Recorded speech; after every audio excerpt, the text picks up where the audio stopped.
तो आज टाटा केमिकल्स जो है आज ये गिरा है कम से कम 10% के हिसाब से गिरा है। एक्चुअल में -10.63% के हिसाब से इसका आज फॉल हुआ है और ये फॉल हुआ है इसके आईपीओ रिलेटेड न्यूज़ से हुआ है। तो सबसे पहले हम लोग टाटा केमिकल्स क्यों फॉल हुआ उसका न्यूज़ पहले हम लोग देख लेते हैं, फिर हम लोग इसमें आगे डिस्कस करते हैं। तो अगर टाटा केमिकल्स की बात यहाँ पे की जाए तो यहाँ पे कहा जा रहा है कि Tata chemicals stock plunges 10% as Tata sons seeks options to avoid IPO. ठीक है, तो यहाँ पे आईपीओ को अवॉइड करने की बात चल रही है और एक बार हम लोग यहाँ पे पढ़ लेते हैं कि ये कहना क्या चाह रहे हैं।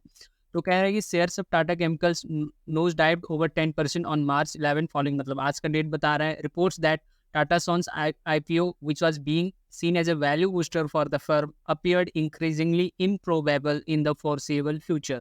ठीक है, तो इसका आईपीओ अभी नहीं आएगा एंड 2024 में नहीं आ सकता, ये कहा जा रहा है। Tata chemicals stock rally 36% in the week gone by as reports of the IPO of several Tata group firms parent company gain traction. तो इसमें कहा जा रहा है कि 1 वीक में टाटा केमिकल्स ने ऑलमोस्ट 36% का इसमें यहाँ पे इसकी रैली देखी थी। 36% का गेन हुआ था, बट आईपीओ के चलते आज वो 36% -10% होकर सिर्फ 26% रह गया है। और भी कहा जा रहा है कि reports now suggest that the conglomerate is considering various avenues to adhere to the RBI's norm. ठीक है, आरबीआई का कुछ नॉर्म्स है उसको भी इनको फॉलो करना पड़ रहा है। तो बाकी ये न्यूज़ बता रहे हैं कि 9:26 पे टाटा केमिकल जो है ब्रेक कर रहा था, फिर वो 10% के नीचे चला गया, वो सब बता रहा है। अब यहाँ पे फिर से ठीक है, ये सब तो उतना ज़रूरी नहीं है। जो ज़्यादा ज़रूरी है वो मैं आपको बता देता हूँ। The RBI issued a notification to this effect for Tata Sons in September 2023 which means that Tata Sons has to list on exchanges by September 2025। ठीक है, तो यही पॉसिबिलिटी है कि आईपीओ जो आने वाला था वो 2025 में आईपीओ आएगा, 2024 में नहीं आएगा, जिसके चलते टाटा केमिकल्स में आज काफ़ी ज़्यादा गिरावट देखने को मिली है और ये 10% के आसपास जो है ये गिरा है। तो अब हम लोग यहाँ पे देखेंगे क्या ऐसा लार्ज स्टॉक जब 10% के हिसाब से फॉल किया है, वो एक अच्छी खासी बाइंग अपॉर्चुनिटी है कि नहीं है, या फिर जिन्होंने इसको बाई करके रखा है उनको अभी होल्ड करके चलना चाहिए या सेल करके निकल जाना चाहिए। क्या ये अभी फर्दर फॉल हो सकता है कि नहीं हो सकता है, हम लोग सब कुछ यहाँ पे डिस्कस करेंगे। पहले टेक्निकल देख लेंगे, फिर उसके बाद फंडामेंटल में जाएंगे, फिर F I I D I क्या कर रहे हैं वो हम लोग देखेंगे। ठीक है, तो हम लोग पहले फंडामेंटल से बात करेंगे, लेकिन वो सॉरी फंडामेंटल नहीं, हम लोग पहले टेक्निकल से बात करेंगे, लेकिन वो टेक्निकल बात करने से पहले रिक्वेस्ट यही है कि चैनल का कंटेंट अगर पसंद आ रहा है तो चैनल को सब्सक्राइब करिए, वीडियो को लाइक करिए और सबके साथ शेयर करिए जिसको इसकी ज़रूरत है। चलिए, सबसे पहले हम लोग मंथली टाइम फ्रेम पे जाते हैं और देखते हैं कि वहाँ पे अभी क्या बन रहा है। तो अगर आप यहाँ पे ध्यान से मंथली टाइम फ्रेम देखिए तो फिर यहाँ पे कहीं न कहीं अगर मैं कहूँ तो मेरा फ़ेवरेट पैटर्न तो आप सबको मेरे ख़्याल से पता ही चल गया होगा, वो है कप विद हैंडल पैटर्न। तो यहाँ पे भी मुझे कहीं न कहीं कप विद हैंडल पैटर्न लग रहा है, बट वो अभी पूरा फ़ॉर्म नहीं हुआ है, ठीक है? वो पूरा कंप्लीट नहीं हुआ है। फिर मैं आपको एक बार बता देता हूँ। यहाँ पे अगर आप ध्यान से देखें तो यहाँ 1175 कहिए, और एक और एरिया मैं यहाँ पे फाइंड आउट कर लेता हूँ 1175 टू 1216। ठीक है, 1175 1216 ये एक स्ट्रॉन्ग रेजिस्टेंस अभी बना हुआ है।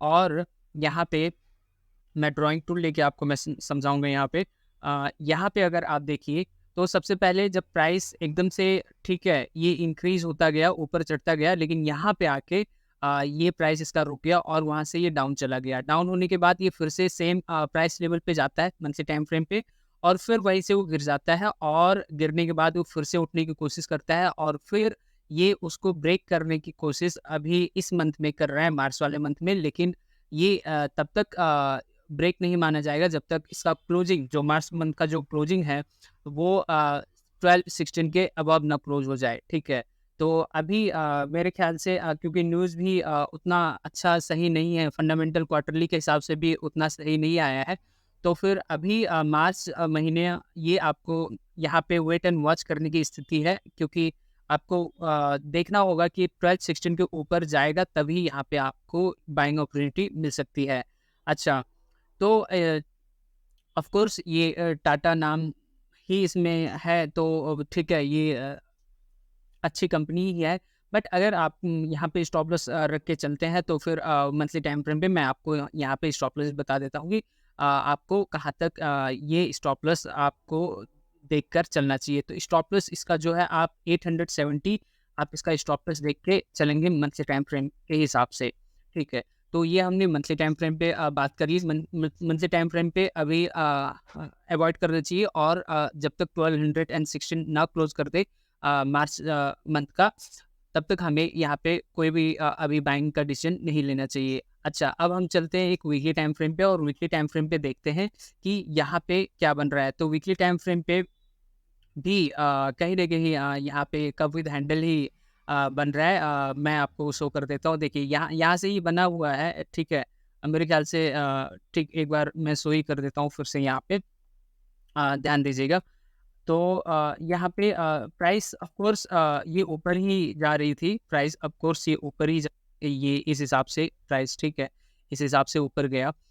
एक सर्टेन अबव प्राइस लेवल पे गया, उसके बाद ये डाउन गया, फिर ऊपर गया, फिर डाउन गया, फिर ऊपर गया, फिर डाउन गया, फिर सेम प्राइस लेवल पे जाता है, कुछ देर वहाँ पे रुकता है, फिर डाउन आ जाता है, और फिर अभी ये धीरे-धीरे यहाँ से उठने की कोशिश करता है, ठीक है। फिर डाउन आया, फिर उठा, फिर डाउन आया, फिर अचानक से एकदम से ये जो अपनी न्यूज़ में बता रहा था कि 36% का गेन है, तो यही कैंडल वो बना है, वीकली कैंडल में यही बना था। तो ये ऊपर इसको ब्रेक तो कर दिया है, ठीक है। वीकली टाइम फ्रेम पे ब्रेक कर दिया है, और अभी क्योंकि न्यूज़ इसका थोड़ा-सा खराब आ चुका है, तो यहाँ पे आपको समझना होगा कि ये कम से कम एटलीस्ट ये वीक आपको वेट करना चाहिए, और अगर इस वीक में वो 12-16 के अबव क्लोज़ हो जाता है, ठीक है, वीकली कैंडल 12-16 के अबव क्लोज़ हो जाता है ग्रीन कैंडल में, तो ऑफ कोर्स वो एक अच्छा खासा अभी बाइंग अपॉर्चुनिटी हो सकती है। अच्छा, वो अगर बाइंग अपॉर्चुनिटी हो गई, तो हम लोग को यहाँ पे टारगेट क्या रखना चाहिए और स्टॉप लॉस क्या रखना चाहिए, वो भी हम लोग यहीं पे देख लेते हैं। तो टारगेट ये जितना इसका रेंज है, जितना इसका रेंज है, आप वही इसका टारगेट लेके चलिए। तो एक बार हम लोग रेंज यहाँ पे निकाल लेते हैं, कितना इसका रेंज आएगा। तो रेंज देखिए, इसमें 44% का वीकली टाइम फ्रेम पे बता रहा है, तो आप उसी हिसाब से यहाँ पे इसका रेंज 44% सेट कर सकते हैं, ठीक है। इसका रेंज 44 मीन्स टारगेट जो है आप 44% लेकर चल सकते हैं। तो फिर 44% आपका कहाँ पे आएगा? 44%, ओके, 44% 1730 पे आ रहा है, ठीक है। तो 1730 आपका वीकली टारगेट होना चाहिए, और स्टॉप लॉस कितना होना चाहिए उसकी बात कर लेते हैं। तो स्टॉप लॉस जो है इसमें आपको कहीं न कहीं स्टॉप लॉस जो है कम से कम 870 उससे भी नीचे अभी करना पड़ेगा। 775 आपको यहाँ पे अपना टारगेट लेके सॉरी स्टॉप लॉस लेके आपको यहाँ पे चलना पड़ेगा, ठीक है। तो स्टॉप लॉस आपका 775 रहेगा वीकली टाइम फ्रेम के हिसाब से, और टारगेट 1730 है, और ये तभी बाय करना है जब ये जो अभी करंट का वीकली टाइम फ्रेम पे अगर ये ग्रीन कैंडल देता है 1216 के ऊपर क्लोज भी करता है तभी, ठीक है। तो वीकली टाइम फ्रेम पे भी हमने देख लिया। अब एक बार चलते हैं डेली टाइम फ्रेम पे, और डेली टाइम फ्रेम पे भी इसको एनालिसिस करते हैं। तो डेली टाइम फ्रेम पे अगर हम लोग इसकी बात करें, ठीक है, डेली टाइम फ्रेम पे अगर हम लोग इसकी बात करें, तो फिर यहाँ पे सबसे पहले अगर हम न्यूज़ मार्केट सरप्राइज़ देखें, तो मार्केट सरप्राइज़ में यहाँ पे क्या बताया जा रहा है वो एक बार देख लेते हैं। फिर हम लोग आके डेली टाइम फ्रेम पे भी डिस्कस करेंगे, ठीक है। तो यहाँ पे देखते हैं डेली टाइम फ्रेम पे। हाँ, देखिए, डेली टाइम फ्रेम पे मार्केट को टाटा केमिकल्स ने नेगेटिवली सरप्राइज़ किया है, ओके। बोथ अर्निंग के केस में भी किया है और रेवेन्यू के केस में किया है। अर्निंग के केस में 45.57% से नेगेटिव सरप्राइज़ किया, और रेवेन्यू के केस में 2.57% के परसेंट से नेगेटिव सरप्राइज़ किया, ठीक है। तो ये तो मार्केट को इसने नेगेटिवली सरप्राइज़ किया है, और अगर दिसंबर का भी अगर हम लोग देखें, तो इसने भी नेगेटिव सरप्राइज़ किया। सितंबर का भी नेगेटिव सरप्राइज़ किया, और दिसंबर का भी रिजल्ट जो है वो नेगेटिव सरप्राइज़ किया था। तो अभी क्या होना चाहिए? हालाँकि टाटा केमिकल्स, ठीक है, काफ़ी अच्छा स्टॉक है, ये माना जाता है, बट अभी जो इसका टेक्निकल जो है, ठीक है, टेक्निकल मार्केट सरप्राइज़ अगर बात करें, और फंडामेंटल भी अगर देखें, तो उतना एज़ सच मुझे उतना अच्छा नहीं लगा है। तो फिर उस हिसाब से तो यहाँ पे अभी थोड़ा बहुत फॉल हो सकता है मेरे हिसाब से। तो फॉल कहाँ तक हो सकता है वो देखते हैं डेली टाइम फ्रेम पे। तो कब फॉल होकर 1080 के आसपास आता है, या फिर 1080 मैंने बोला, या फिर 1080 हो गया, या फिर कितना 1130, ठीक है।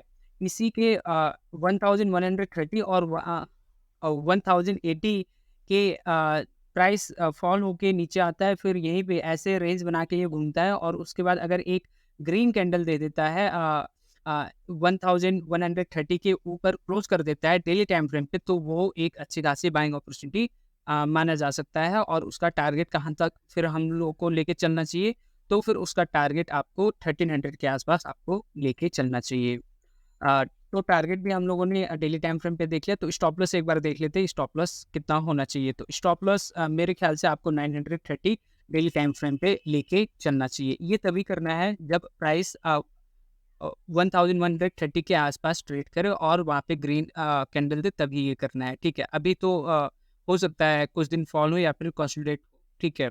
बाकी कुछ कहा नहीं जा सकता, ये सिर्फ एक प्रेडिक्शन है। तो हमने मंथली में भी देख लिया, वीकली में भी देख लिया, और डेली टाइम फ्रेम पे भी हम लोगों ने देख लिया, वहाँ पे स्टॉप लॉस देख लिया, वहाँ पे टारगेट देख लिया।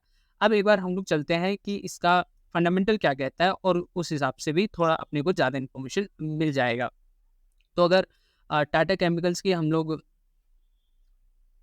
फंडामेंटल देखें, तो यहाँ पे आप देखिए अभी करंट प्राइस 1175 चल रहा है। आज का जो है -10.66% के हिसाब से फॉल हुआ है। मार्केट कैप 29,934 इसका है, और हाई लो इसने 1446 और 9 टोटो बनाया है इसने।